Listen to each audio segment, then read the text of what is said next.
This is WENY News.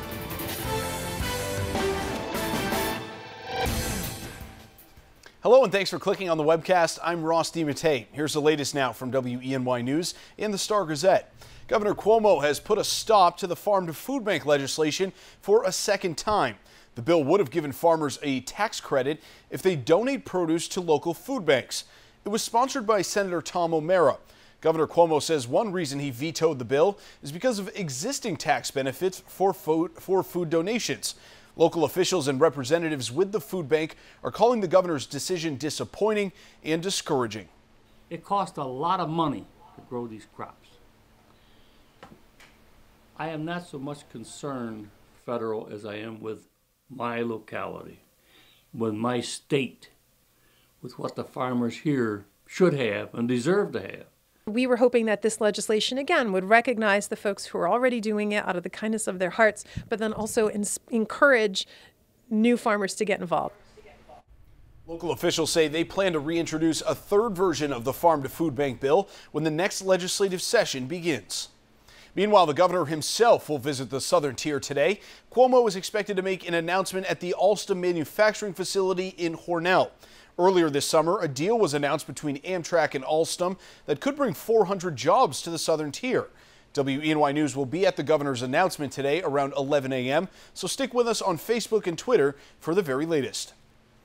American women don't have to worry about being forced to register for a military draft anytime soon. The United States Congress has agreed on a major defense deal. It rejects a plan to force women to register for the draft, and the bill also authorizes spending for military programs and hands Democrats a win. Lawmakers got rid of a measure that Democrats say would have made it easier for workers to be discriminated against based on sexual or gender orientation. Details of the legislation have not been released yet. A formal vote in the House on the defense bill is expected by Friday, followed by action in the Senate next week. Corning's Gaffer District is about to glow with holiday cheer. This Saturday is the 42nd annual Sparkle. It's one of many events, a part of the Crystal City Christmas season. The day kicks off with the Food Bank of the Southern Tier's Selfless Elf 5K run or walk at 2 o'clock. And then Sparkle starts at 5 o'clock, where there will be dozens of vendors, festive food, music, live reindeer, wagon rides, kids' activities, and much more. You can also visit and take pictures with Santa in Centerway Square. That's right, Craig, contain yourself, please. And the night ends with fireworks over the Chemung River at 9 p.m. And now let's get to Mr. Excited himself, Craig Flint, with a look at the forecast today. That's right, you heard right, Craig. Santa is coming. You're not excited? I'm just holding back. We have a long ways till Christmas. A long way? December 1st is tomorrow. Yeah, it's like 3.5 weeks. It'll go by just like that. I know. Did you get your shopping done? No. Really, I'm just nervous because I haven't been a good boy this year. Well, what else is new? Santa knows that I know about he you, does. Ross Maverick. Santa, I'm sorry. Please no coal. He still gives out coal? I got it last year. 2 lumps this year. Your forecast today, the thing about this morning is it's foggy. It's dense, it's thick, and there will be some rain developing as we head through the morning. One little batch will come through this morning, and then I think as we head into the afternoon, the rain kind of like stops for a little while, but then another round will come in this evening. Southeasterly winds get us to a high of 58. Then overnight tonight, still showers, but tapering to patchy drizzle, a low of 42. Already seeing some rain over the northern tier as of this morning and as of this update.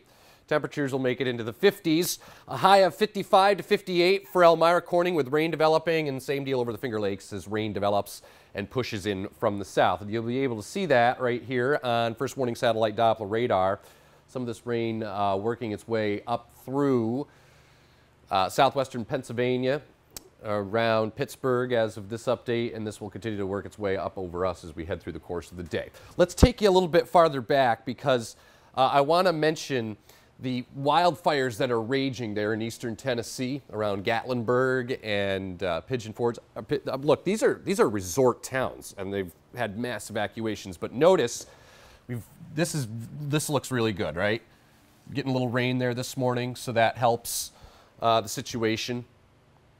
You can see this big kind of elongated area of low pressure kind of occluding or dying or losing its identity, and what's left of it wrapping in the cold air behind it. So you see the snow there over the upper Midwest. What's left of that moves into southeastern Canada, so that puts us on a milder side of it with a little bit of a southeasterly wind through the course of the day, so that should get us to a high of 58. Rain tapers tonight, 42. Windy and turning cooler on Thursday. A few showers around. Temperatures start near 50, finish the day near 40. Friday, 44 with a brisk breeze. A few light rain or wet snow showers Saturday. And breezy. Partly cloudy on Sunday near 40. Chance for a light mix on Monday, 42. Then 47 on Tuesday. And then beyond Tuesday, if you watch the morning show, I was saying that we are getting some indications that it will turn colder. We'll see. Ross? Colder and snowier? Well, maybe. Maybe. Definitely colder, though. We'll take a maybe. All right, thanks, Craig. For the latest news, weather, and sports, be sure to watch WENY News at noon, 5:36, and 11 o'clock. And don't forget to pick up a copy of today's Star Gazette. I'm Ross DiMattei. Have a great rest of your Wednesday.